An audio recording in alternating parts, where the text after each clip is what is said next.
Bienvenidos a Dimensión 593.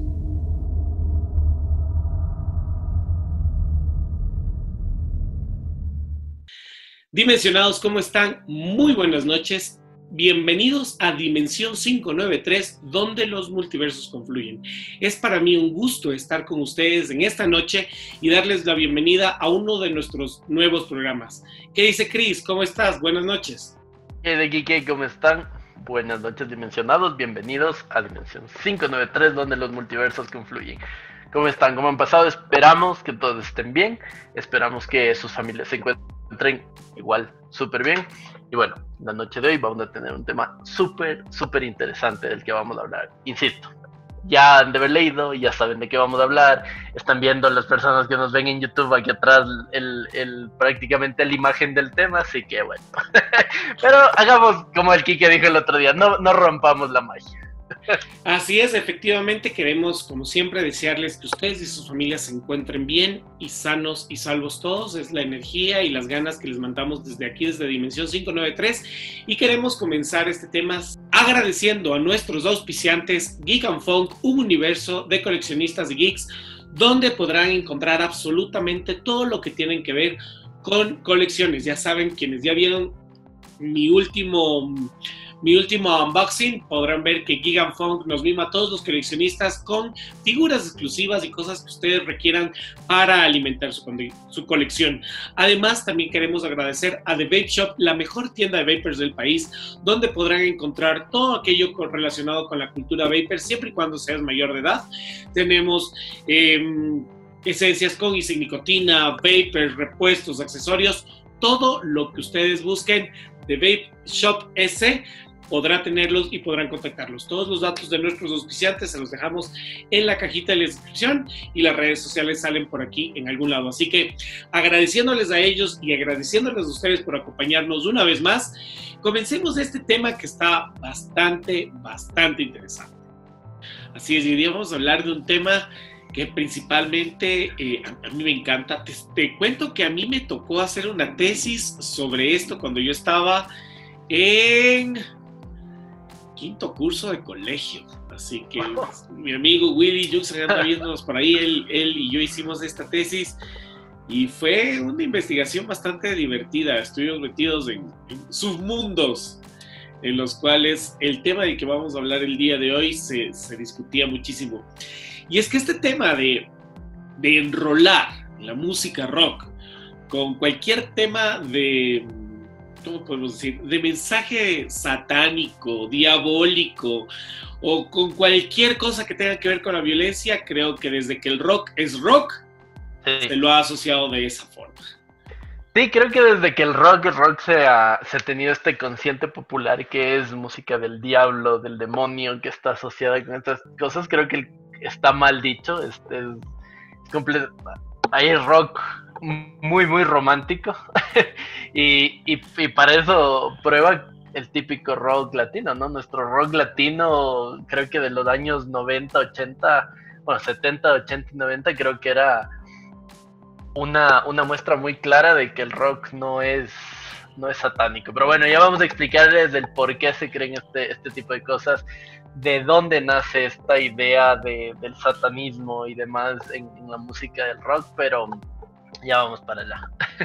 Yo creo que debemos comenzar entendiendo que el rock es una fusión de muchos géneros, y dentro de estos, dos de los géneros que más dieron vida al rock, que más le dieron forma al rock, creo que es del blues y el jazz. Estos dos géneros combinados con otro tipo de pruebas, de otro tipo de sonidos, empezaron a darle vida a lo que ahora conocemos como rock and roll. Y justamente creo que desde ahí nace esta leyenda. Creo que en estos momentos, cuando el blues nacía, cuando el jazz nacía, cuando empezaban ciertos músicos a aparecer en la palestra con distintas técnicas o distintos sonidos muy diferentes a los que hasta ese momento se escuchaban, es cuando la gente empezaba a alertar sobre ciertas leyendas, rumores o historias acerca de por qué experimentaban con esto. Pero hay uno en particular, hay uno muy en particular que da vida, aparte de esto, por su propia historia, da vida a esta leyenda justamente por la forma en la que él se convierte en leyenda. Y es con quien quiero comenzar este episodio, este programa, hablando de Robert Leroy Johnson, el mejor, hasta ahora conocido como el mejor bluesman de la historia. Nadie ha podido superar la forma en la que él tocaba la guitarra, y justamente es su vida y las habilidades que generó en la misma la que trajo consigo una leyenda que hasta el día de hoy está marcada. Y es que algunos músicos tienen como trasfondo leyendas que explicarían el por qué llegan a tener tanto éxito o tanta fama.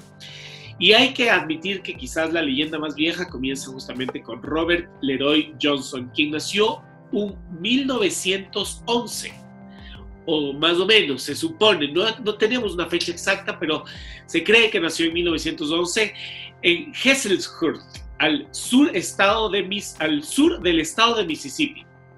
Nació fruto de una relación esporádica y Robert tardó años en saber su verdadero apellido. Fue el 11º hermano de una familia negra en una época y un lugar muy complicados para alguien de color. Vivía en una época en que el racismo estaba totalmente al tope. La música comenzó a atraerle a una edad muy temprana y comenzó a tocar el arpa y la armónica. Y se sabe que faltaba en la escuela buscando cualquier excusa y abandonaba todo tipo de clases definitivamente para centrarse en la música, en la que más bien, a pesar de todos sus esfuerzos, era considerado muy mediocre. Y ojo, quiero recalcar esto, no estoy dándole un superlativo de más, era considerado muy mediocre. O sea, por tanto no le decía ni siquiera malo, sino que ya eres lo más mediocre que hemos conocido. Sí, literalmente esa es la concepción que se tenía de Johnson. En la misma música siempre se dijo que él era un músico mediocre, que era de la media para abajo, no daba la talla en muchas cosas. Y es por eso que es interesante la historia de Johnson. Ya vamos, que el Quique nos sigue explicando y vamos a hablar de eso. Bueno, y hay que admitir que desde esos años en los que él, la adolescencia, cuando él ya empezó a tocar la guitarra y, como les digo, su virtuosismo, entre comillas, era considerado mediocre, también tenía otra pasión. Él, como una pasión, la otra pasión de Robert Johnson eran las mujeres. Algo que le obligó a cambiar de nombre y mudarse más de una vez por problemas con maridos celosos. Y esto hay que tenerlo muy en cuenta, porque su vida se ve mezclada entre esto y la leyenda, ¿no? El misticismo y la realidad. En 1929, él al fin encontró una estabilidad junto a Virginia Travis, con la mujer con la que se casó. Ella quedó embarazada y por primera vez aparecía la felicidad en su vida. Pero en abril de 1930, Virginia muere en el parto junto al bebé. Ella en ese momento tenía 16 años. En ese momento, la vida de Robert dio un vuelco y se refugió en la tristeza del blues. Comenzó a viajar, se sumergía en estos bares, en estos lugares donde se podía tocar el blues. No tocaba con ningún éxito, no era que realmente la gente apreciaba que él fuera a tocar, hasta que un día él decide volver a su ciudad natal y se casa con una viuda, o mejor dicho, no se casa, se rejunta, como se dice actualmente, con una viuda adinerada, Esther Lockwood. Y él lo acoge mejor dicho, ella lo acoge, ¿verdad? Y con ella tiene un hijo. En este periodo de tiempo, es cuando sus conocidos empiezan a sospechar, ya que Robert, que nunca había sido un buen músico, comienza a tocar con una ejecución perfecta propia de la admiración de grandes figuras de la época. Consideraban que él, siendo un músico tan mediocre y de repente empezar a tocar tan bien, no tenía ninguna otra explicación más que había hecho un pacto con el diablo. Es decir,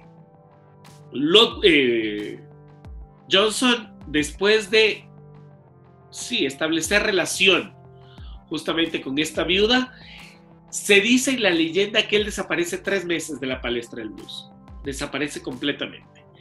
Y a los 3 meses, cuando él regresa, la ejecución que él tiene con la guitarra es magistral. Tanto así que, vuelvo y repito, es considerado hasta el día de hoy como el bluesman más virtuoso de la historia.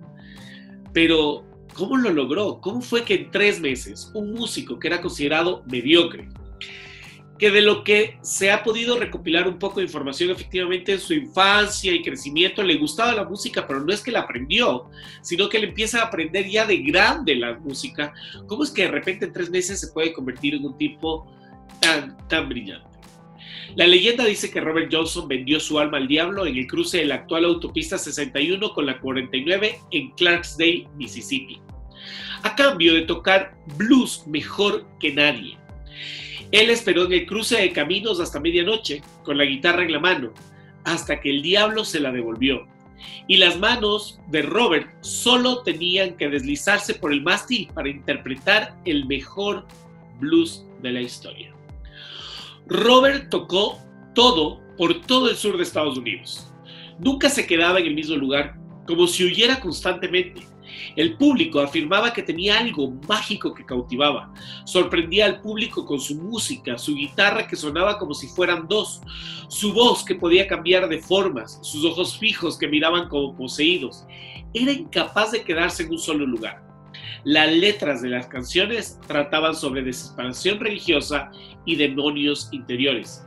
Y 2 de sus mayores éxitos hacían referencia a su supuesto pacto.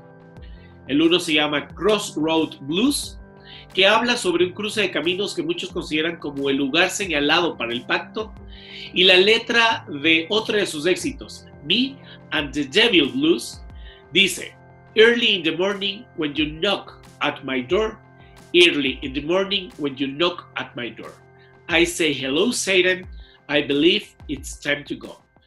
Traduciéndolo un poco, diría: temprano en la mañana, cuando golpeas a mi puerta, te digo: hola Satán, creo que es tiempo de partir. Y date cuenta, o sea, en este momento, el hombre desaparece 3 meses. Es un músico mediocre. Regresa 3 meses después a la palestra y la gente lo ve tocar la guitarra de una manera magnífica. Nunca se queda quieto en ningún lugar. Dicen que cuando tocaba, lo tocaba con una concentración tal que llegaba a parecer que el hombre estaba poseído por algo.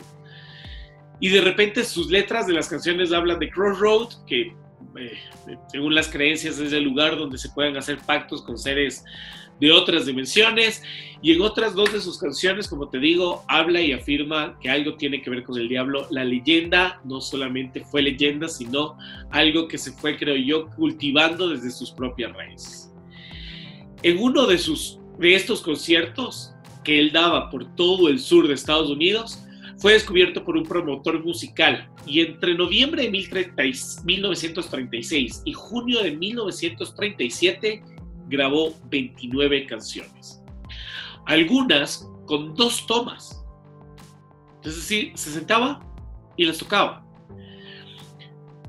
Hay junto a fotografías, o sea, hay grabaciones y hay fotografías que son el único testimonio de su paso por este mundo. Este material, junto a alguna versión, compone los 11 LPs de su discografía, y la casa los iría editando poco a poco. Una de las anécdotas que envuelve a Robert Johnson: hizo las grabaciones con su guitarra Gibson medio destruida, y de la que no se separaba jamás, y de cara a la pared. Te puedes imaginar, él grababa con una guitarra vieja, dañada, y primero, de esta guitarra dicen que no se separaba, nunca. Y segundo, grabó no viendo a nadie. Se dio la vuelta a la silla, puso el micrófono y grabó viendo a la pared. Los directivos del estudio que grabaron corrieron el rumor que era para que no se le vieran los ojos poseídos al cantar, aunque algunos músicos lo atribuyen a que la acústica así era mucho mejor. Esto Y el hecho de que algunos conocidos le atribuían extraordinarias habilidades, como por ejemplo, tras una tarde de charla con la radio de fondo y Robert sin prestar atención a la música, era capaz al día siguiente de reproducir cada canción por orden y nota de lo que había escuchado en aquel momento. Entonces, sus habilidades ya eran completamente extraordinarias. Su leyenda aumentaba a pasos agigantados y la gente acudía en masa a verlo, atraídos por su música y por el morbo de su personalidad. Cada vez más esquiva, que le llevaba a tocar en semipenumbra para que la gente no viera la manera de puntear la guitarra o desaparecer en medio de una actuación. Su vida iba frenéticamente de un lugar a otro, buscaba a una mujer en cada ciudad, tocaba en un local y desaparecía, hasta que el 13 de agosto de 1938, en Greenwood, Carolina del Sur, el diablo cobró su deuda. Robert tuvo el error de seducir a la mujer del dueño de un local donde tocaba esa noche, The Three Forks, y le dieron una botella de whisky abierta. Antes de que Robert pudiera beber, un músico que le acompañaba se la quitó y la rompió advirtiéndole que nunca bebiera de una botella abierta. Pero Robert se enfadó y le trajeron otra botella también abierta, la que bebió. En la mitad del concierto, Robert dejó de cantar. Dejó su guitarra a un lado. Recordemos lo que yo les decía hace un momento. Nunca se separaba de su guitarra, jamás. Salió a la calle y los 3 días que siguieron estuvo delirando hasta que murió envenenado por la estricnia, que es una planta que se utiliza mucho como pesticida, que contenía la botella de whisky. El 16 de agosto, con 27 años, los mismos que extrañamente tenían al morir otras grandes leyendas de la música como Morrison, Hendrix, Joplin y Cobain, Robert Johnson fallecía. Es por eso que él es considerado el primer miembro de este famoso club de los 27. Sí, efectivamente. Bueno, es el primer miembro desde el que se comienza a hacer un conteo del club de los 27, pero bueno, vamos a hacer un video también de esto con Kike, vamos a hablar del club de los 27, el video vendrá próximamente ya que estamos en esta onda de la música, pero efectivamente es justo lo que Kike decía. Johnson tuvo una vida bastante bohemia dentro de lo que cabe en el mundo del rock. Él comenzó, bueno, con ese blues y ese rock. Se decía también que él, con sus canciones de blues, podía poseer a las mujeres, las volvía locas, supuestamente dice la historia que tenía poderes especiales, y que por eso era muy mujeriego, como tú lo dijiste. Él tenía muchas mujeres en todos lados, era justo por eso, porque ellos decían que la música de Johnson, una de la parte del pacto con el demonio que supuestamente él hizo, era eso, era que podía él atraer a las mujeres con su música. Es una historia bastante interesante la de Johnson. Es difícil entender cómo una persona que nunca ha tocado un instrumento llegue a tocarlo a la perfección, porque como dice Kike, hasta ahora es considerado él como uno de los mejores músicos que hay, o que han existido, y sobre todo de los mejores guitarristas que han existido.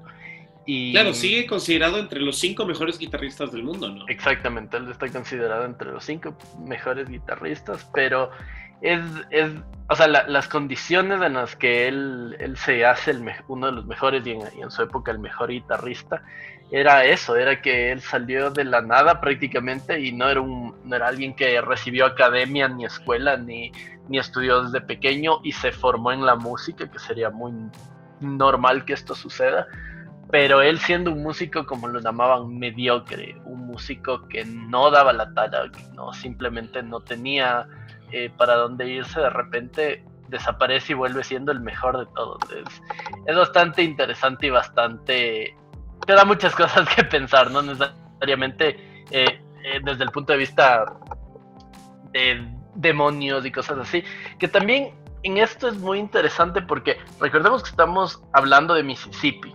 Estamos hablando de los años 1930, 20, de los años 20, 30. Aún la influencia de lo que ya hemos hablado del vudú estaba muy presente en Totalmente presente, así es. Y muchos estudiosos dicen que este demonio al que él le entregó el alma no era Satanás, sino era Legba, que bueno, las personas que sepan de vudú, y igual también vamos a hacer un podcast de vudú, es como, bueno, digamos que es el símil al Satanás en la religión judeocristiana católica. Entonces es muy interesante ver cómo vienen formándose muchas historias alrededor de él. Y bueno, como dijimos, ya vamos a hablar del Club de los 27, estas personas que comienzan a fallecer a los 27 años, los mejores de su época, los artistas más reconocidos. Hablaremos también de Kurt Cobain, hablaremos de Jim Morrison, Janis Joplin, hablaremos de muchos, y en ese video específicamente no se lo pueden perder. Esperamos botarlo casi junto a esto, ¿no? Entonces ya vamos a hablar de eso en futuros podcasts. Pero todo esto viene y comienza a tener este misticismo, nace con este misticismo el rock and roll.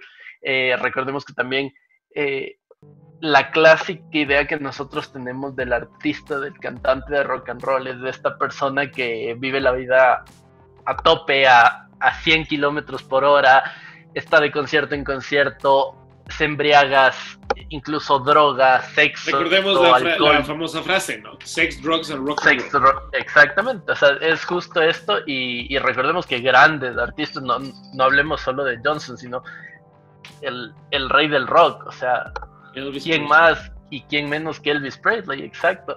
La forma en que él vivió su vida, murió incluso, la vida de él es interesante. Entonces, todo esto viene concatenado y comienzan a crearse estas historias de que el rock es música satánica. Se tiene el signo de aquí para las personas que nos están viendo. Bueno, saben la posición de las manos cuando uno hace rock, que son los cuernitos.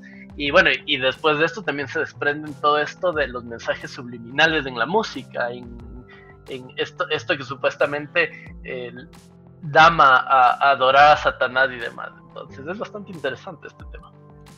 Sí, imagínate, para terminar lo que estábamos hablando de Robert Johnson, dos cosas que a mí me parecen muy, como anécdotas muy, muy importantes, es que yo les decía que él es considerado hasta ahorita, sigue siendo parte de los 5 mejores guitarristas del mundo, y él sigue estando en esa lista de los 5, pero los 4 restantes todos han tocado música de él. ¿Ya? De los 4 restantes, todos han hecho covers de la música de Johnson. Y hay una anécdota entre esto muy interesante, que obviamente uno de estos guitarristas es Keith Richards, el guitarrista de Rolling Stones, y cuando Richards escucha a Robert Johnson, pregunta quién es el otro guitarrista. Él escucha la música de Robert Johnson y dice, bueno, ¿y quién es la otra persona que toca la guitarra? Y hasta el día de hoy, en algunas declaraciones que él ha dicho, dice que él no puede creer que Johnson sea una sola persona tocando la guitarra de la forma en que él lo hace. Porque si tú escuchas, parece que hubiesen 2 personas tocando la guitarra. Y obviamente esto sigue sumando a aquella parte mística que tenía Johnson. En Me and the Devil Blues, Johnson pide que si él muere, sea enterrado a un costado de la carretera. En una de las estrofas dice, si es que yo llego a morir, lo que tú tienes que hacer es tomar mi cuerpo y colocarlo a un costado de la carretera. Pero existen realmente 3 tumbas que supuestamente contienen sus restos. No se sabe dónde quedó enterrado él.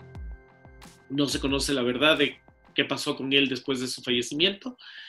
Pero lo que sí se sabe es que si hizo el pacto, el diablo cobró su deuda el momento en que necesitaba cobrarla. Y Johnson nos dejó con un legado de música, un legado de blues, que realmente yo los recomiendo a los dimensionados que busquen en YouTube, porque vale muchísimo la pena escuchar la forma en que él ejecutaba la guitarra.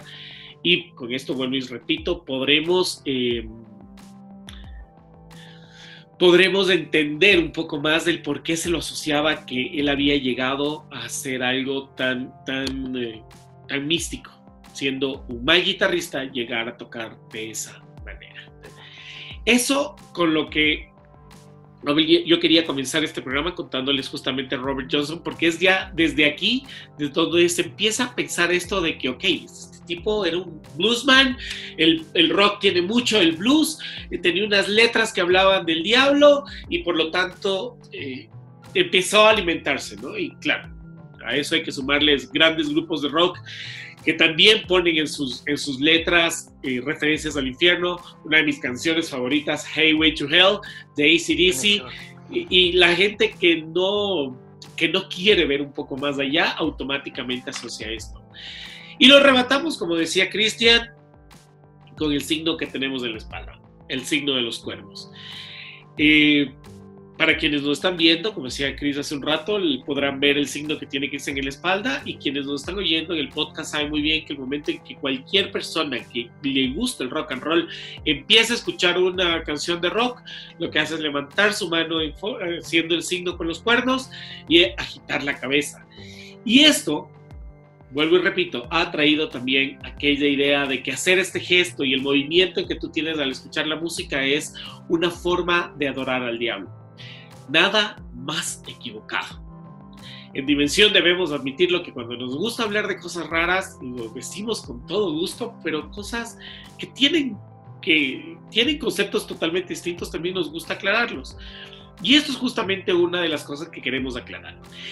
El signo de los cuernos es utilizado en primera instancia por Ronnie James Dio, que en ese momento era vocalista de la famosísima banda Black Sabbath. Pero aquí vamos a hacer un paréntesis, porque hay no sé si tú sepas, Chris, que hay una disputa por este signo.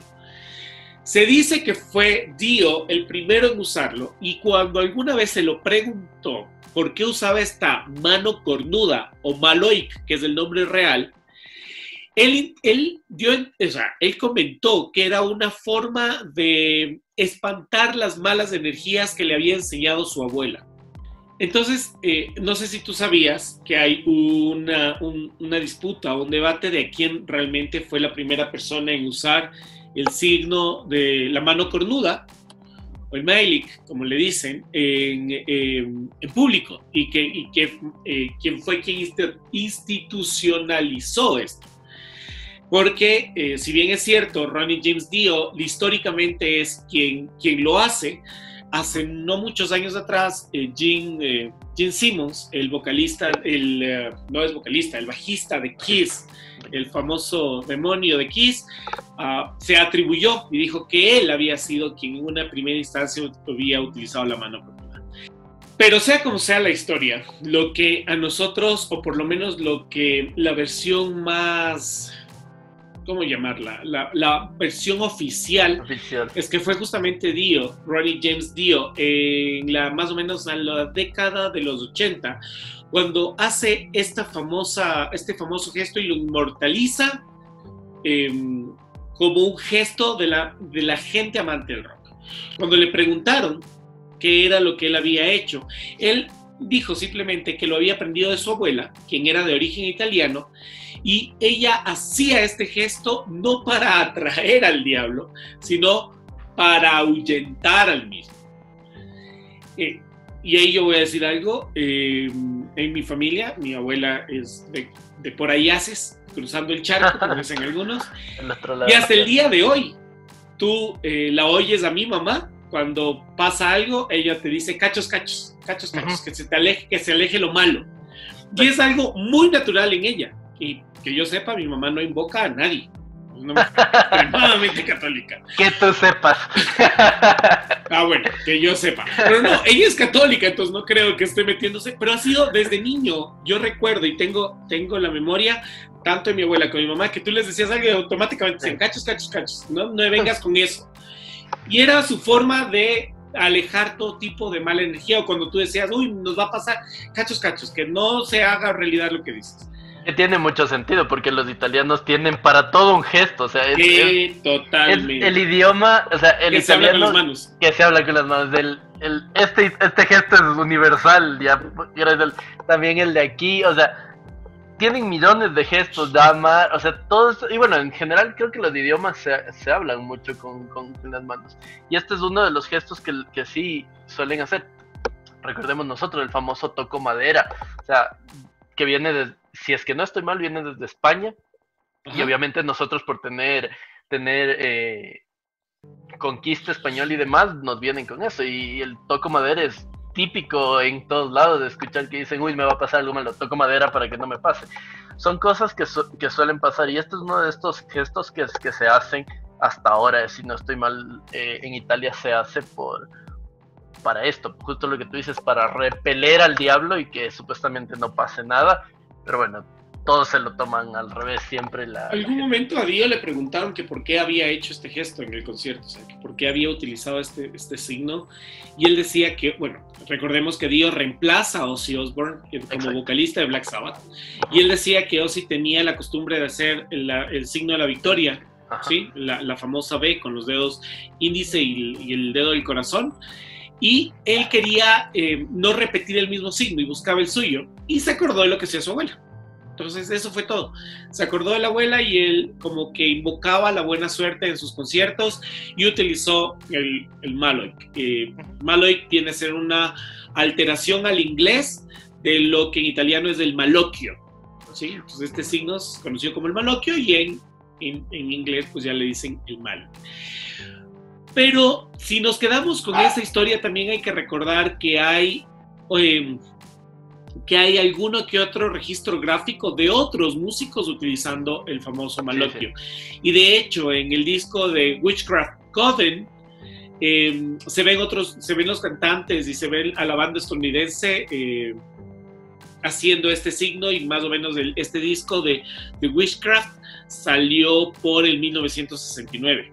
Así que, y ellos ya en la portada salen haciendo esto. Otro de los famosos músicos que utilizan el malocchio dentro de uno de sus álbumes es en el famoso álbum de Yellow Submarine de los Beatles. En la portada, que es hecho como caricatura, quienes sean fanáticos de los Beatles recordarán que la portada son estas caricaturas todas psicodélicas. Fue justamente John Lennon quien en la parte de atrás está haciendo el mismo signo y está utilizando este gesto, pero en el caso de él no está haciendo el malocchio. Él está haciendo el signo que se utiliza las personas que tienen sordera para decir te amo, que es exactamente el mismo que el malocchio, pero extendido el dedo pulgar.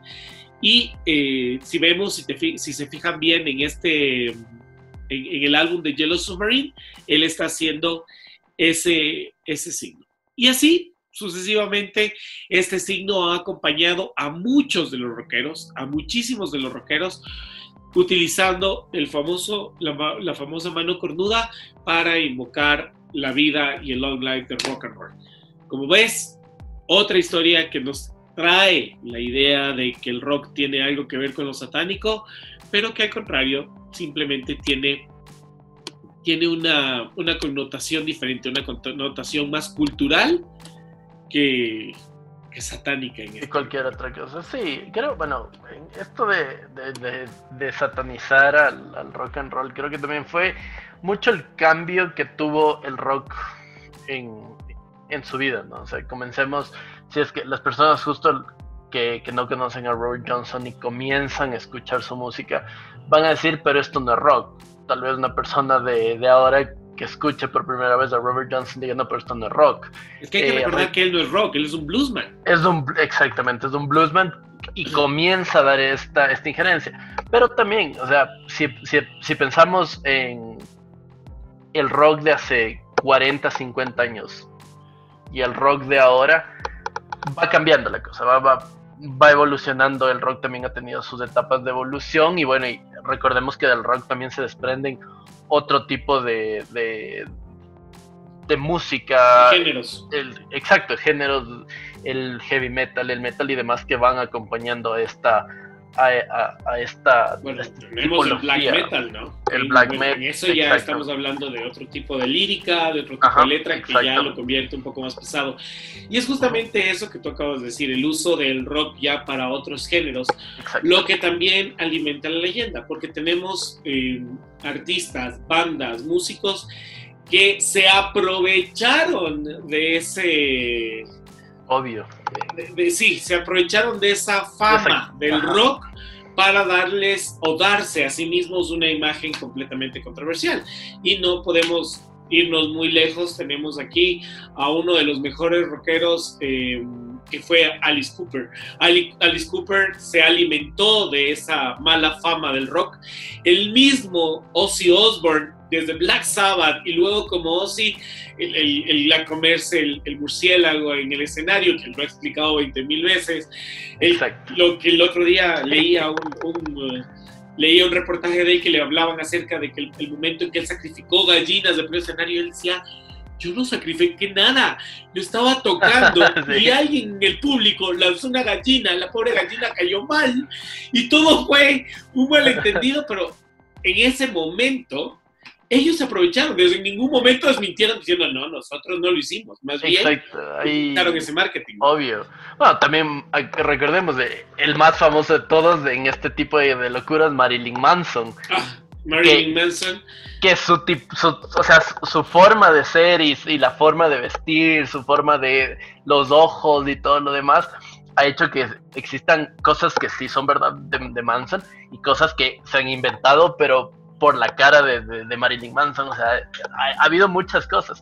Y este tipo de cosas comienzan, recordemos, desde justo esta época, desde la época de la revelación, porque si bien o mal el rock fue un tipo de música y el género que cambió muchos paradigmas, cambió muchas cosas en el mundo.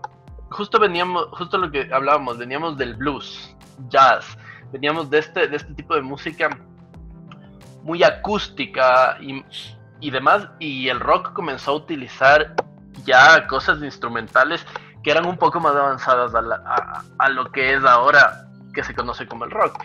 Y justo esto, lo que también vamos a hablar ahorita de mensajes subliminales, esta idea de los mensajes metidos en la música subliminales comenzó en 1966 con los Beatles. Estamos hablando de los Beatles con la canción de Rain.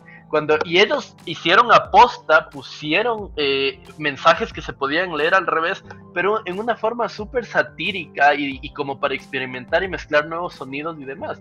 En ningún momento se quiso hacer como una adoración al diablo, como una adoración a entidades de otro mundo, y menos llamarlo. Obviamente es la idea que más se vende, porque es muy lógico, creo que es como pasa con todo. O sea, cuando uno lee y dice, ok, vamos a poner aquí algo que el Quique me va a odiar, pero si leemos y decimos, no, pero mira, las pirámides vinieron aquí porque las pirámides están hechas por extraterrestres y son tan perfectas que no se pueden hacer. Y si lees los registros históricos, tú dices, ok, las pirámides sí pudieron haber sido hechas fácil por las personas. No pudieron haber sido hechas fácil, por Dios, Cristian, ¿en serio? Sí, hay registros y vamos. Ese no es el punto. Estamos hablando de rock and roll. Ese no es el punto. Que los dioses del rock and roll me posean y me permitan aguantar las cosas que dice este señor. El punto es, ¿qué historia vende más? Y eso es a lo que me voy. Totalmente. O sea, ¿cuál historia es la que va a haber? ¿Y cuál historia vende más en el rock? Esto, la fascinación de tener la idea de Satanás y demás. Y bueno, obviamente no ayuda mucho con que los rockeros de su época y toda la gente que le gustaba el rock se hayan vestido de negro, hayan tenido estas cosas que también fueron alimentadas. Que además hay que recordar una cosa, ¿no? Y aquí viene algo muy divertido. Históricamente asocian al rock con lo satánico por el sexo. Sí. ¿Ya? No asocian al rock con lo satánico por lo satánico. Exacto. O sea, originalmente no es que Robert Johnson hizo pacto con el diablo, entonces, esto es no.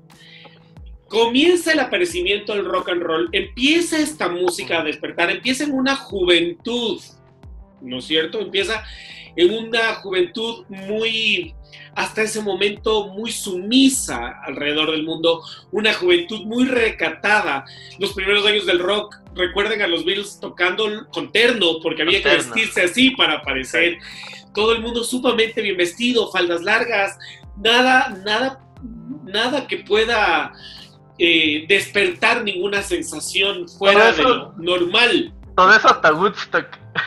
Y de repente aparece Elvis. De repente con su movimiento de cadera.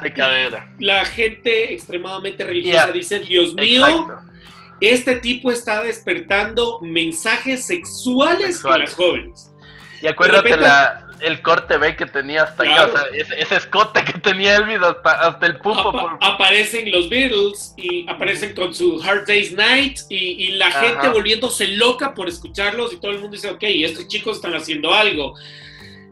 Los niños buenos, como digo siempre, ¿no? Los niños buenos de Liverpool aparecían con su Hard Day's Night y de repente aparecía Mick Jagger como los niños malos de Gran Bretaña, y Mick Jagger con su forma de cantar. Y todo esto lo único que inspiró fue un cambio generacional. Llegan los años 60, llegan los hippies, llega Peace and Love, aparecen los Doors, aparece Hendrix, aparecen las Barras y Estrellas. Perdónenme, ¿quién me puede discutir a mí que el himno de Barras y Estrellas tocado por Hendrix es una de las mejores piezas musicales de guitarra que se ha escuchado? Por favor. Pero rompen todos estos estereotipos, rompen todos estos esquemas que venían tan impuestos, y el rock se convierte en rebeldía. El rock se convierte en una música protesta contra las guerras que había. El rock se convierte en una música protesta contra el racismo. El rock se convierte en una música protesta contra todo. Se crea Woodstock. Y obviamente, marketeramente, la mejor cosa que creo que se le pudo ocurrir a las personas, y es que cuando algo yo no lo comprendo o no lo respeto, es satánico. Exacto. Diosito no lo hizo. Ahí no entiendo cómo es posible que querramos creer que Dios hizo una parte y otra no. Y de repente nos dicen no. Entonces esto hizo el diablo. Recordemos que a los Beatles, recordemos que a los Beatles, una de las portadas de los long play de ellos, que fue The Beatles Yesterday and Today, que ellos, no sé si te acuerdas o tuviste alguna vez esa portada, que ellos salían los tres sentados, estaban con batas blancas. Por aquí les debemos de dejar la imagen a las personas que nos están viendo, y las personas que no, tal vez la hayan visto, ellos estaban con unas batas blancas. En Instagram pueden ir a nuestras redes y revisar, que siempre damos en la línea todo lo que hablamos. También pueden verlos ahí, y ellos tenían unos bebés, pero de muñecos, los típicos bebés que compras en las jugueterías, y les sacaron las cabezas y estaban todos llenos de sangre y demás. Y esa portada causó revolución, y les obligaron a cambiar. Y de hecho, si es que no estoy mal, en Estados Unidos se dijo, no vamos a publicar esto, o sea, están locos. Y a ellos les tocó cambiar su portada de Beatles Yesterday and Today, y es la portada que se conoce ahora, que ellos están sentados en un baúl, que el baúl está puesto así, y creo que está John Lennon adentro del baúl, y los demás Beatles están afuera sentados sobre el baúl y así. Pero la portada original era esta con batas blancas y con los bebés llenos de sangre y demás. Y bueno, esto dio paso para que esto cambio, justo lo que tú dices, romper paradigmas, romper la forma de ver el mundo, de observar y de entender al mundo, para que en los años 90 Korn haya sacado portadas súper sangrientas, me acuerdo, y que eran niños sangrando de los ojos y demás. Y bueno, y este es justo este cambio generacional, y creo que todo esto ha alimentado esta parafernalia de creer que el rock es satánico, que está mal. Hay una leyenda que me la contaron alguna vez en un curso, literalmente. Un profesor que le gustaba mucho el rock. Si algún dimensionado en algún momento la ha escuchado, me la puede confirmar. Yo la voy a contar literalmente porque la recuerdo que me la contaron. Que dice que Ozzy Osbourne estaba empezando a formar Black Sabbath, y ellos tocaban un rock con muchas raíces de blues, un rock and roll, como en esa época. Y él sale con su banda, con quienes luego se convierten en Black Sabbath, iban cruzando por la ciudad donde ellos vivían, y pasan cerca de un cine. Y en el cine estaban transmitiendo una película de terror. Cuando Ozzy ve, tenía hasta el dato de qué película de terror era, no recuerdo, prometo que si lo encuentro se los contaré en el del Club de los 27 te podré dar el dato real, lo voy a investigar a esto, pero la historia decía que el rato que Ozzy cruza por el cine, pregunta, ¿qué están viendo? Oye, ¿qué pasa ahí? Y le responden, es una película de terror. Y él ve las colas de personas que estaban queriendo entrar a ver la película. Y en ese momento, cuando se reúne con la banda, Ozzy les dice, tengo una idea. El miedo vende. Y de ahí nace toda la parafernalia. Lo mismo que Kiss. Cuando tú escuchas o lees la biografía de Kiss, tú te das cuenta que lo que ellos utilizan es una parafernalia para venderte el show. Pero tienes a un Gene Simmons diciendo que es el demonio y es un hijo de una mujer extremadamente judía, sumamente aferrada a la religión. Él en su propia biografía dice, yo fui tan pegado a la religión que no bebía, soy abstemio, pero utilizamos todo esto, el maquillaje y los trajes para... recientemente veía un documental de ellos, decía, porque queríamos vernos como superhéroes. Exacto. Pero jamás pensamos que íbamos a llegar a ser Kids in Service of Satan. O sea, ¿de dónde puede nacer el tema de querer llamarnos como? Porque además Kiss, para quienes no lo sepan, el nombre viene de una canción de los Rolling Stones que ellos estaban escuchando y dicen, oh, mira, llamemos Kiss. Pero de repente todo cambia, todo se tergiversa. Entonces, no, como son muy sensuales, como despiertan líbido, entonces no. Definitivamente ellos son Kids in Service of Satan y de repente ya no es Kiss, sino es un grupo demoníaco. Y todos nos lo quieren vender de esa manera. Bueno, los Rolling Stones también, la típica lengua, es que era un marketing puro y duro en esa época de cómo hacer que tu personaje, o sea, los que tú tienes en la cabeza. Tú cuando hablas de rock, cuando hablas de músicos, tú tienes en la cabeza imágenes específicas de Slash. O sea, ¿quién no reconoce Slash? De aquí en cualquier parte del mundo Slash se lo reconoce. Con su pelo afro, afro no, sino con el pelo desordenado así gigante, la guitarra, lo que tú dices, Kiss, con la destreza de la cara, ese maquillaje negro con blanco.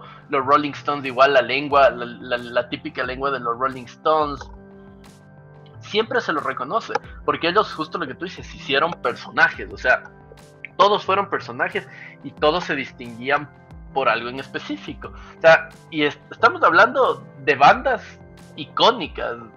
Jon Bon Jovi también, o sea, todo el mundo cuando escuchas música entre los 70, 80 y 90, reconoces quién es quién. Y es por eso, es por esta famosísima forma de ellos de hacerse, que también Woodstock ayudó un montón, porque hay que decirlo. O sea, esa apertura sexual, esa apertura de drogas, la apertura en general de una sociedad tan cerrada como la que se vivía hasta esa época, los 70 fueron la meca de todo, o sea, rompieron esquemas en todo y obviamente de esto se fue aprovechando las generaciones para ahora, y no hablemos solo del rock, hablemos del trap y del reggaetón ahora como tal. No, yo no creo que haya un género musical tan sexualmente fuerte, o sea, que apoye tanto la idea del sexo como el reggaetón. O sea, yo no creo que ni siquiera el rock llegó a eso. O sea, el reggaetón... Y ahí me pregunto, ¿por qué si prohibían el rock en una época, por qué no hacen el favor de prohibir el reggaetón? Están en proceso en algunos lugares de prohibir el reggaetón por esa misma... Yo soy libre de expresión, pero hay ciertas canciones y ciertas cosas que no estoy. Pero bueno, aquí en Dimensión se permite todo contra que nadie me dedique una canción de reggaetón. Otra de las cosas que, como tú decías, otra de las canciones que trajo Roncha en todo este tema fue la canción de Slayer, la de Hell Awaits, que al comienzo de la canción suena como un galimatías y luego a Satanás riendo. Y todo esto creó en los fanáticos una sensación incuestionable. Pero esto, que parecía literalmente un mensaje venido del mismísimo infierno, era simplemente la frase "Join us", repetida 45 veces, seguida por un fuertísimo "Welcome back". pero lo que escuchábamos era algo totalmente distinto. Una de las canciones que yo recuerdo cuando estuve haciendo esta tesis que te cuento, que me hicieron oírla 20,000 veces, y debo agradecerle a las personas de este grupo católico, ¿cómo se llaman? Extremista, que me acogió y me hizo oír estas canciones muchísimas veces. Les tengo que agradecer en verdad, porque si no fuera por ellos, nunca las hubiera conocido y nunca hubieras llamado el rock como lo llegué a amar. Gracias por hacerme oír tan buena música, señores. Es la famosa canción de Stairways to Heaven de Led Zeppelin. Una de mis canciones favoritas, vuelvo y repito, me hicieron oír así como, ponte y oye los mensajes satánicos que te están diciendo, y yo... Stairways to Heaven también. Pues, qué buena música. Pero en esta canción hay un segmento de la canción en el que, si tú le das, se supone, la vuelta, puedes escuchar: aquí está mi dulce Satanás, aquel cuyo pequeño sendero me entristecería, cuyo poder es Satanás, dará a los que están con el 666. Hubo herramientas donde nos hizo sufrir, triste Satanás. Sinceramente se cree que la canción, hay dos teorías. O definitivamente lo que oyes, como algunos ingenieros de sonido lo han explicado, tú has visto esto de que si tú ves un papel tapiz o ves un mosaico, ves caras y puedes identificar caras. Estamos hechos para eso, o sea, el ser humano está programado para encontrar patrones. Exacto.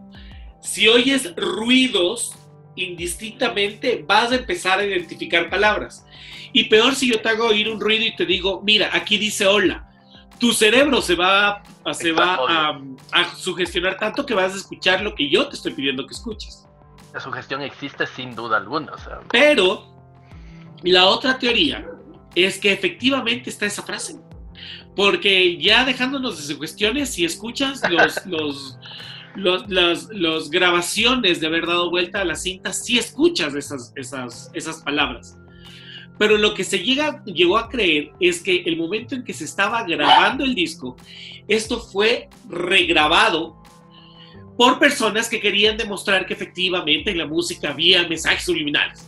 Entonces, yo tengo que demostrar que hay. Entonces, ¿qué canción tengo a la mano? Esa. Grábale ahí el mensaje y vamos a demostrar que hay. O sea, si yo quiero demostrar que existe Papá Noel, tengo que vestirme de Papá Noel. Punto. Bueno, eso es una de las cosas típico que han pasado en las canciones. O sea, en las canciones, no vayamos más allá, hablemos de los dioses de que se han hecho ahora súper conocidos por gente que no lo conocía. Queen. O sea, hablemos de Freddie Mercury, hablemos de Queen y hablemos de la canción, creo que más famosa que han tenido ellos, Bohemian Rhapsody.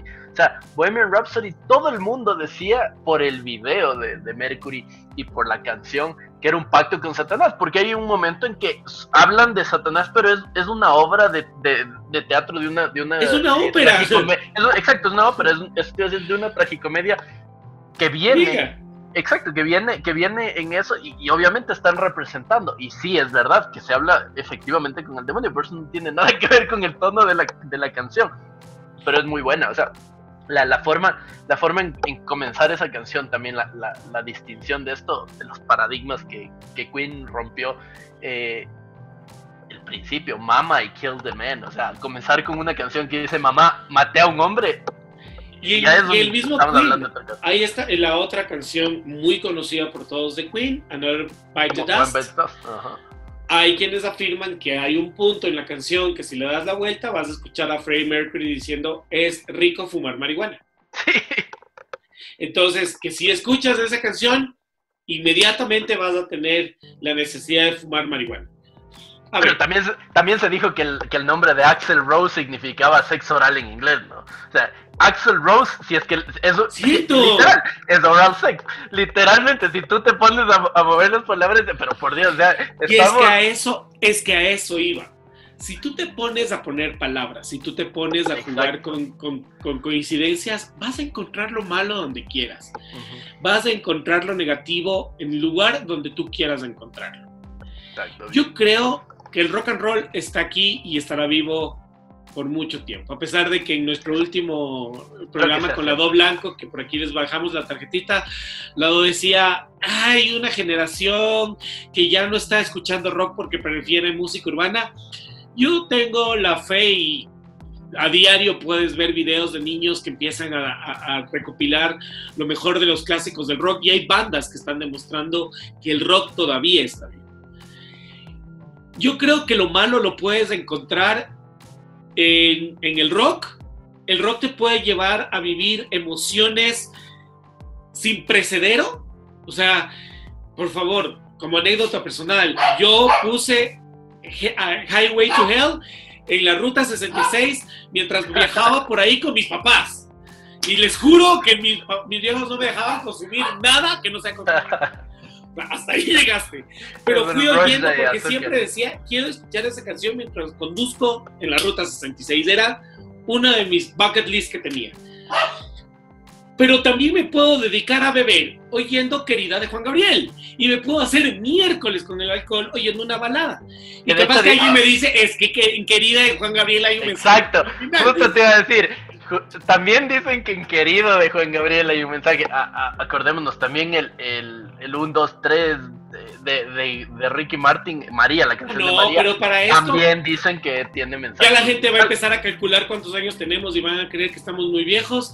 Oye, pero el ACRG. Ricky Martin, el ACRG, pero es de los 90. Bueno, el ACRG, de los 2000. Que todo el mundo bailaba el ACRG y de repente apareció una iglesia del séptimo ovni caído del cielo a decir que el ACRG y el baile era una invocación al diablo. Es que también ACRG, JBG, o sea, no tiene mucho sentido, pero claro, es obvio, todas estas canciones han venido... ¡Claro que tiene sentido! No, yo sé, pero... Tú sí sabes que el ACRG sí tiene todo el sentido del mundo. Es una canción yo sé en que inglés, tiene sentido. Cantada como lo cantaría cualquier tipo borracho. Eso sí. Eso es lo que, bueno, las Ketchup salieron diciendo, creo que fue el anterior año o hace 2 años que salieron diciendo justo esto, oigan, el ACRG sí tiene sentido, y de hecho dieron el nombre de la canción de la que ellos literalmente ponen las palabras la españolizan y demás. Pero a lo que me voy es que si tú les cuéntales y yo busco. Sí, pero todo el mundo ha escuchado la ACRG en su vida, de las Ketchup. Todo el mundo. Y no tiene, en verdad, cuando uno lo escucha al principio dices que no tiene ningún sentido lo que están diciendo. Pero el ACRG viene justo de una canción de inglés. Es una canción, primero que todo, súper conocida. Me imagino que el Kike les va a decir. Aquí está. Literalmente la letra del ACRG es ACRG, ja, de jebe, tu de jebere, Seviunova, Mahavian, The Boogie and the Boogie DP. Así dice la canción. Literal. Pero para su información, esto es una canción, porque la canción comienza, dice, y llega Diego, ni sé qué, y está feliz, y el DJ, y se da a entender que Diego llega voladazo a la discoteca, y el DJ, que es su amigo, le pone su canción favorita, y la canción favorita de Diego es Rapper's Delight de Sugar Hill Gang, que es súper conocida. Favor, les invito a que busquen Rapper's Delight de Sugar Hill Gang y jueguen con la canción de ACRG y se van a dar cuenta que lo que están cantando es Diego voladísimo tratando de hablar inglés de la manera en que cualquier latino trataría de hablar el inglés. Es justo eso, y es lo que te digo, porque en esta canción creo que causó comentarios por todos lados, porque justo es lo que tú dices, cuando dice, y a la vuelta de la esquina, bueno, viene Diego chuleando o algo así, dice, con su traje aguamarina, ¿cómo es esa canción? Yo no me acuerdo.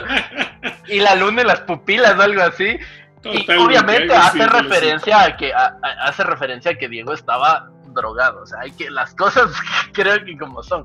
Y justo cuando él dice, y el DJ que lo conoce toca el himno de las 12, para Diego la canción más deseada. Más deseada. Y esa, aquí hay un hilo de Twitter de un chico que se llama Uruguacho, lo pueden buscar en Twitter. Y me permito leerlo porque justamente él explica lo que estás diciendo tú y dice: la letra empieza, mira lo que se avecina a la vuelta de la esquina. Viene Diego rumbeando. Ok, hasta ahí entendemos que el principal personaje es Diego. Con la luna en las pupilas y en su traje aguamarina van restos de contrabando. Exacto. Es decir, Diego va muy drogado. Muy drogado, exacto. Y donde más no cabe ni un alma, ahí se mete a darse caña, poseído por el ritmo racatanga. Ya, esa palabra ragatanga supuestamente era un culto, eso dijeron cuando salió, que era un culto del infierno y que era un género del infierno, el ragatanga. Es el ragadanga, que es supuestamente un género del infierno, y decían que esto era. Y bueno, sigue para seguir. O sea, que ¿cuál era la palabra que decían las tortugas ninja? Caguabonga. Caguabonga, estamos peor todavía los que dijimos en un momento. Estamos en la quinta paila del infierno. Pero bueno, en este tema dice, la disco, lo que nos dice esta frase, ¿no? Y el Diego, y donde más no cabe un alma, ahí se mete a darse caña, poseído por el ritmo racatanga, significa que la disco estaba llena y a Diego le gusta la música. Y el DJ que lo conoce toca el himno de las 12, para Diego la canción más deseada. Ya, ese himno de las 12. Exacto, ese himno de las 12 es su canción favorita. Exactamente, y ese himno de las 12 supuestamente es porque es la hora de hacer sacrificios. A las 12 de la noche. Por Dios, en cualquier bar, cualquier persona que pisa un bar sabe que a las 12 de la noche ponen siempre una canción que prenda a la gente para que aguante las últimas horas. Díselo de los y ahí dice, y la baila, y la goza, y la canta, que es la parte más importante. Dice, pero Diego la canta mal porque está drogado. Ajá. ¿Cuál es la canción favorita de Diego? Se llama Raper's Delight de Sugar Hill Gang. Por favor, escúchanla. Básicamente la letra que Diego intenta cantar es I said a hip hop, hippie to the hippie, the hip hip, a hop, exactly. And you don't stop, I rock it out. Booba to the gang, bank, boogie boogie to the boogie, to the rhythm of the boogie, to the beat. Sí, es muy chévere. La gente seguro ha escuchado esta canción, pero tienen que escucharla, sí, porque esas típicas canciones que les escuchas no sabes ni quién la canta ni de quién conocida. Es. Pero cuando la escuchas dices, es de esta canción. Ahí está el acerje, ya le caché. Exacto. Pero sí, efectivamente, como tú dices, hay una infinidad, perdonarán por el inglés, ¿no? Algunos ya se han de estar matando la risa en mi inglés, disculparán el inglés. No he hecho todavía los cursos de esos que están regalando por aquí en YouTube. No están regalando, están cobrando como $500 para que... Están cobrando y es... Sí, por favor, no sigan esos cursos. No lo hagan. Pero sí, efectivamente es esto y muchas otras cosas más que ha hecho que la música tenga este significado satánico. Sí. El rock, vuelvo y repito, para quienes nos gusta está bien. Y yo creo que no hay nada mejor que disfrutar lo que te gusta. Si te gusta el rock and roll, si te gusta la balada, si te gusta la ranchera, si te gusta el pasillo, que es un género muy ecuatoriano, si te gusta la música banda grupera, lo que escuches, con que lo escuches y te apasione, basta. Que la música haga su trabajo en ti, que es darte energía para soportar la realidad en la que muchas veces vivimos. Porque, vuelvo e insisto, si quieres hacer el mal, con rock and roll, con pasillo, con banda grupera y hasta con parchís, bueno, no puedo nombrar Parchís. Parchís también era satánico en una época, ya me acordé. Todo es satánico. También Enrique Llana. Y todo. Café Tacuba supuestamente votaba. No, Café Tacuba ya se compuso, por eso admitieron que ya ellos van a cambiar sus letras. Ahora de quien no podemos hablar es de Molotov, porque nos sancionan. Molotov.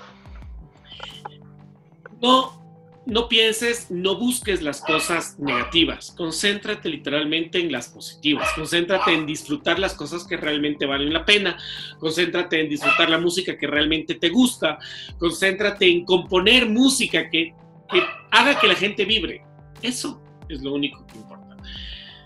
Cachos, que las cosas negativas y la gente que quiere alejarnos del rock and roll se aleje más bien de nosotros, y por esta noche creo que debemos terminar. Chris, ha estado buenísimo este tema y debemos continuar con el Club de los 27. Es un tema fantástico. Las personas que quieren hablar del Club de los 27, porque de paso les ponemos de spoilers, supuestamente Justin Bieber va a formar parte de este club. Ya lo hablaremos en el próximo podcast. Hablaremos de qué fue el Club de los 27. Vamos a hablar de genios de la música, Amy Winehouse de las últimas, Kurt Cobain, Jim Morrison, o sea, genios totales de la música que hicieron lo que es la música hoy en día. Y bueno, no digamos eso porque suena muy, muy mal decir hoy en día y todo el mundo piensa en reggaetón, pero lo que fue la música en su época, cuando era buena música. Pero ya vamos a hablar. Señores, muchísimas gracias por estar una vez más con nosotros. Ya saben que esto fue Dimensión 593, donde los multiversos confluyen. Quique, ¿dónde te pueden encontrar? ¿Dónde estás? Me pueden encontrar en todas las redes sociales como Quique Duque, en cualquier red social. Ya saben que a mí me pueden encontrar Instagram @cristianr3006, sin H en ningún lado. Igual, por favor, síganos en @dimensión593, en YouTube, síganos por favor en Instagram, vamos ya a abrir un Twitter, vamos a estar abriendo otras redes sociales. Y bueno, esto fue todo, muchísimas gracias por habernos escuchado. Ya saben lo que siempre les digo, si es que este podcast les gustó, denle like, compartan y sobre todo activen también las campanitas para que les lleguen las notificaciones de cuando subimos podcast y estén atentos a esto. Sí, muchísimas gracias, esto fue todo conmigo. Un abrazo y no nos queremos ir sin antes agradecer a nuestros auspiciantes de Geek and Funk, un universo para coleccionistas geeks, donde podrán encontrar absolutamente todo lo que tiene que ver con colecciones, ya sea Funko, Marvel, DC, Game of Thrones, lo que ustedes estén coleccionando. Pues Geek and Funk, un universo de coleccionistas y geeks, pueden hacer bajo pedido y llegar a acuerdos con ellos de cualquier cosa que ustedes requieran. Y también a la mejor tienda de vapers del Ecuador, de Vape Shop, una tienda que tiene todo lo que ustedes necesitan para la cultura vape. Tienen esencias con y sin nicotina, vapers, tienen repuestos, tienen accesorios, en fin, todo aquello que ustedes necesiten para cultura vapor. Si son mayores de edad y ya están utilizando o son parte de este movimiento vapor, pues acudan a ellos. De igual manera, en la caja de la descripción dejamos todos los datos de nuestros auspiciantes. Y es gracias a ellos y gracias a ustedes que llegamos semana tras semana con estos programas. Queremos agradecer también a todas aquellas personas que están empezando a seguirnos en YouTube. Vamos a empezar ya a sacar la lista de saludos, les prometemos, somos unos irresponsables, no sabemos, es que pasamos el tiempo yendo rock and roll, por eso es que nos hemos olvidado, pero ya, vamos a ponernos al día con un cuadernito en el cual podemos agradecer uno a uno a las personas que nos están dando su apoyo, ya sea en YouTube y en Instagram. Comuníquese con nosotros, nos encanta saber de ustedes, nos encanta saber que les están gustando estos programas, ayúdennos a elegir qué otros temas, tenemos invitados formidables que van a estar con ustedes en estas próximas semanas. Tenemos muchas sorpresas y queremos seguir compartiéndolas. Así que cuídense, sean curiosos, miren para arriba, busquen luces raras, escuchen la música al derecho y al revés para ver qué más pueden encontrar. Pónganse a buscar Pimpinela, a ver si encuentran algo ahí y me cuentan. Un abrazo, cuídense. Adiós. Que descansen en paz.